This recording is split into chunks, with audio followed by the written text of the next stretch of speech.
ഇല്ലാന്ന് പറയുന്നുണ്ട്. നായിക അങ്ങനെ ഓറിയന്റഡ് ആയിട്ടുള്ള ഒരു പടമല്ല. ലാലേട്ടനും മാസമായിട്ടാണ് പ്രസന്റ് ചെയ്യുന്നത്. എങ്ങനെ 80% മേലെ കഴിഞ്ഞു. ഇപ്പം വളരെ കുറച്ച് മാത്രമേ ബാക്കിയുള്ളൂ. എല്ലാരും പ്രതീക്ഷിക്കുന്ന ഒരു കംബാക്ക് ദിലീപേട്ടൻ. ആ കംബാക്ക് ഇതിലൂടെ ഉണ്ടാവുക ബബ്ബയിലൂടെ. ആഗ്രഹമുണ്ട്, അങ്ങനെ തന്നെ ആവണമെന്ന്. ദിലീപേട്ടനെ ഭയങ്കര ഇഷ്ടമുള്ള നടനാണ്. അപ്പോൾ ആ ഒരു ഇഷ്ടത്തോടു കൂടിയാണ് നമ്മൾ ഈ സിനിമ ചെയ്യുന്നത്. അദ്ദേഹത്തിനെ നമുക്ക് കാണാൻ ആഗ്രഹിക്കുന്ന രീതിയിലാണ് നമ്മളിതിൽ പ്രസന്റ് ചെയ്യാൻ ട്രൈ ചെയ്തിട്ടുള്ളത്. അങ്ങനെ തന്നെ ആവുമെന്ന് വിചാരിക്കുന്നു. പിന്നെ അതേപോലെ തന്നെ വിനീതേട്ടൻ്റെ ഒരു പോസ്റ്റർ റിവീൽ ആയിട്ടുണ്ടായിരുന്നു. അതിൽ പറഞ്ഞാൽ വിനീതേട്ടനെ ഇതുവരെ കാണാത്ത രീതിയിലുള്ള ഒരു ഗെറ്റപ്പ് ചേഞ്ച്, ഒരു ഡാർക്ക് ഷെയ്ഡ് പോലത്തെ ഒരു ക്യാരക്ടർ പോലെയാണ്. അങ്ങനെ തന്നെയാണോ? കുറച്ച് പുതിയ പരിപാടിയായിരിക്കും. അധികം വിനീതേട്ടനെ കണ്ടിട്ടില്ലാത്ത ഒരു പരിപാടിയായിരിക്കും എന്തായാലും. ബാക്കിയൊന്നും കണ്ടാലായിരിക്കും രസം. വലിയ പടമായിട്ടാണ് ഒരുങ്ങുന്നതാണ് കേൾക്കുന്നത്. പൊതുവെ റൂമേഴ്സൊക്കെ അങ്ങനെയാണ്. അങ്ങനെ തന്നെയാണ്, വലിയ സ്കെയിലാണ്. ബഡ്ജറ്റ് ആവുന്ന ഒരു സിനിമയാണ്. വലിയൊരു സിനിമയാണ്. നല്ല ബഡ്ജറ്റും ഒരുപാട് ആക്ടേഴ്സും ഒക്കെ വരുന്നൊരു സിനിമയാണ്. നമ്മളും അങ്ങനെ എക്സൈറ്റഡ് ആയിട്ടാണ് ചെയ്യുന്നത്. അപ്പോൾ ആരുടെ പോർഷൻസ് ആണ് ഇപ്പോൾ നടന്നുകൊണ്ടിരിക്കുന്നത്? എല്ലാ ആർട്ടിസ്റ്റുകളും ജോയിൻ ചെയ്തു. നമ്മുടെ മെയിൻ ആക്ടേഴ്സൊക്കെ ഉള്ള ഷെഡ്യൂളുകളൊക്കെ കഴിഞ്ഞു. വിനീതേട്ടൻ്റെ ഒക്കെ ഷെഡ്യൂൾസ് കഴിഞ്ഞു. പിന്നെ ദിലീപേട്ടൻ്റെ പോർഷൻസ് കുറച്ചുകൂടെ ബാക്കിയുണ്ട്. അതാണ് ഇനിയിപ്പോൾ ഒരു 20-25 ഡേയ്സിനകത്ത് പടം. ഇതിന് ഓൾറെഡി ഷൂട്ടിങ് കഴിഞ്ഞതിന് മുന്നേ പ്രത്യേകിച്ച് ഇതിൻ്റെ രണ്ടാം ഭാഗം ഒരു സീക്വലായിട്ട് വീണ്ടും വരാൻ ചാൻസ് ഉണ്ട്. അല്ല, അങ്ങനെ ഓൾറെഡി ജാൻ ചേട്ടനാണ് അങ്ങനെ പറഞ്ഞത്. രണ്ടാം ഭാഗം രീതിയിലൊക്കെ ഉണ്ടാവാൻ ചാൻസ് ഉള്ള ഒരു രീതിയിലാണ് പോകുന്നതെന്ന് പറഞ്ഞിട്ടുണ്ടായിരുന്നു.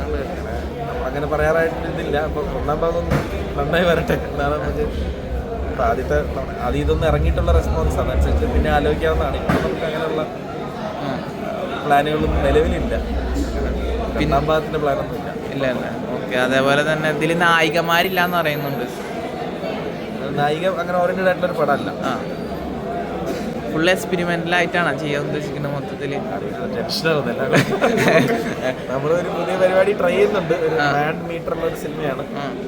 എൻ്റർടൈനറായിട്ട് തന്നെയാണ് ഒരുങ്ങുന്നത്. എല്ലാവർക്കും എൻജോയ് ചെയ്യാൻ പറ്റുന്ന ഒരു എൻ്റർടൈനറായിട്ട് തന്നെയാണ്. അല്ലാതെ വേറെ വലിയ സയൻസ് ഫിക്ഷനോ അങ്ങനെയുള്ള സിനിമയൊന്നും അല്ല. ഒരു നോർമൽ എൻ്റർടൈനർ സിനിമയാണ്. ഒരു മാസ് കോമഡിയൊക്കെ ഉള്ള അങ്ങനത്തെ ഒരു ബേസിക് നമുക്കെല്ലാവർക്കും ഒരു ഫെസ്റ്റിവൽ സമയത്തൊക്കെ എൻജോയ് ചെയ്യാൻ പറ്റുന്ന അത്തരത്തിലുള്ളൊരു സിനിമയാണ്. അല്ലാതെ ഭയങ്കര വേറെ പരിപാടിയൊന്നുമല്ല. ലാലേട്ടനും മാസമായിട്ടാണ് പ്രസന്റ് ചെയ്യുന്നത്. എങ്ങനെ അങ്ങനെ ഉണ്ടെങ്കിൽ നമ്മൾ പറയും.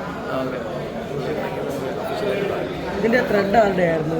ഫെമിന്റെ ആണോ അതോ നൂറിന്റെ ആയിരുന്നു ത്രെഡ്? അങ്ങനെ നമ്മളെ മ്യൂച്വലായിട്ട് ഡിസ്കസ് ചെയ്തിട്ട് ഞാനും നൂറും പിന്നെ എൻ്റെ ഡയറക്ടർ ധനഞ്ജയ് നമ്മുടെ അടുത്ത സുഹൃത്താണ്.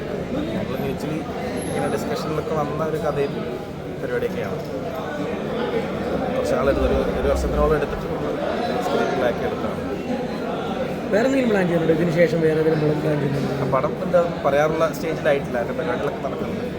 ഇതൊന്നും അത് കഴിയട്ടെ. ദിലീപേട്ടനും ധ്യാൻ ചേട്ടനുള്ള കോമ്പിനേഷൻസ് ഒക്കെ കഴിഞ്ഞു ഓൾറെഡി. ഏതാണ്? ദിലീപേട്ടനും ധ്യാൻ ചേട്ടനും പോർഷൻസ് ഒക്കെ ഫുൾ കഴിഞ്ഞു. പടം ഓൾമോസ്റ്റ് ഒരു 80% മേലെ കഴിഞ്ഞു. ഇപ്പം വളരെ കുറച്ച് മാത്രമേ ബാക്കിയുള്ളൂ. ഇത് എവിടെ? ചെന്നൈയിലാണോ? ചെന്നൈ ആണോ? അത് നമ്മൾ പാലക്കാട്. കുറച്ചൊരു സൈക്കിക്ക് വൈബായാലും കുറച്ച് മാഡ് പടമാണ്. അങ്ങനത്തെ ഒരു മാഡ്നസ് നമ്മൾ പറഞ്ഞു അങ്ങനെ വന്നിട്ടില്ലാത്ത അങ്ങനെയൊന്നും അറിയില്ല. നമ്മളൊരു ഞാൻ പറഞ്ഞില്ല, ഒരു മാഡ്നസ് വേൾഡിൽ അങ്ങനത്തെ ഒരു സംഭവം നമ്മൾ ട്രൈ ചെയ്യുന്നുണ്ട്. അതൊരു ബേസിക് എൻ്റർടൈനറാണ് സിനിമ. നമുക്ക് ചിരിക്കാനൊക്കെ ഉള്ള അങ്ങനത്തെ ഒരു പടം തന്നെയാണ്. വേറെ കഥയൊക്കെ ഞാൻ വായിച്ചിങ്ങനെ ഭയങ്കര സയൻസ് ഫിക്ഷൻ എന്നൊക്കെ പറഞ്ഞാൽ അങ്ങനത്തെ പടമൊന്നുമല്ല. ആകെ ഭയങ്കര ബ്രഹ്മാണ്ഡ കഥകളാണ്. അതൊന്നുമില്ല. അങ്ങനത്തെ പടം റിലീസ് എന്നത്തേക്കാണ് പ്ലാൻ ചെയ്യുന്നത്? നമ്മൾ ഓണത്തിന് ട്രൈ ചെയ്യുന്നുണ്ട്. എല്ലാം കറക്റ്റായിട്ട് പോയാൽ ഓണം സമയത്ത് പടം ഉണ്ടാവും. ഇതിനകത്ത് മറ്റേ നമ്മുടെ ദിലീപേട്ടനും വിനീതേട്ടനൊക്കെ ആയിട്ടുള്ള കോമ്പിനേഷൻ, അങ്ങനെ എല്ലാവരും കൂടെ ഒരുമിച്ചുള്ളൊരു കോമ്പിനേഷൻ ഉണ്ടാവും. അല്ല, ഒരുമിച്ചുള്ള കോമ്പിനേഷൻ സീൻസ് ഉണ്ടോ? ഉണ്ട്. അത് കഴിഞ്ഞു. ദിലീപേട്ടൻ്റെ ദിലീപേട്ടൻ്റെ പോർഷൻസ് ഓൾമോസ്റ്റ് ഡണ്ണാണ്. ദിലീപേട്ടൻ ഇനി എനിക്കിപ്പോൾ കുറച്ച് ഷെഡ്യൂളൂടെ ബാക്കിയുണ്ട്. എല്ലാം ഉത്തരം പറഞ്ഞു. ലാലേട്ടനും ദിലീപേട്ടനും ഒരു കോമ്പിനേഷൻ കാണാൻ പറ്റും നമുക്ക്? അങ്ങനെ ഒരു സിനിമ ഞാൻ പ്ലാൻ ചെയ്യുന്നുണ്ട്. ഗില്ലിയുടെ റെഫറൻസ് ഉണ്ടല്ലോ മറ്റേ വണ്ടിയുടെ നമ്പർ പ്ലേറ്റിലൊക്കെ. അതെന്തായിരുന്നു? അല്ല, ഇവരൊരു ഫാൻ ബോയ് സംഭവമാണ്. അങ്ങനെ ഒരു റെഫറൻസ് സിനിമയിലുണ്ട്. അതിൻ്റെ കഥയുടെ ഭാഗമായിട്ട് അങ്ങനെ ഒരു പരിപാടി ഉണ്ട്. പറഞ്ഞു കഥയുടെ ഭാഗമാണ്. ചീപ്പും കഥയിലൊരു ക്യാരക്ടറാണ്. വന്നില്ല, വീട്ടിലുണ്ട്. ഞാൻ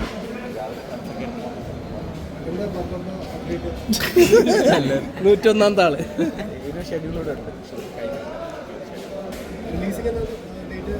ഓണത്തിന് ട്രൈ ചെയ്യുന്നുണ്ട്. കറക്റ്റായിട്ടെല്ലാം കഴിയുകയാണെങ്കിൽ അങ്ങനെയായിരിക്കും.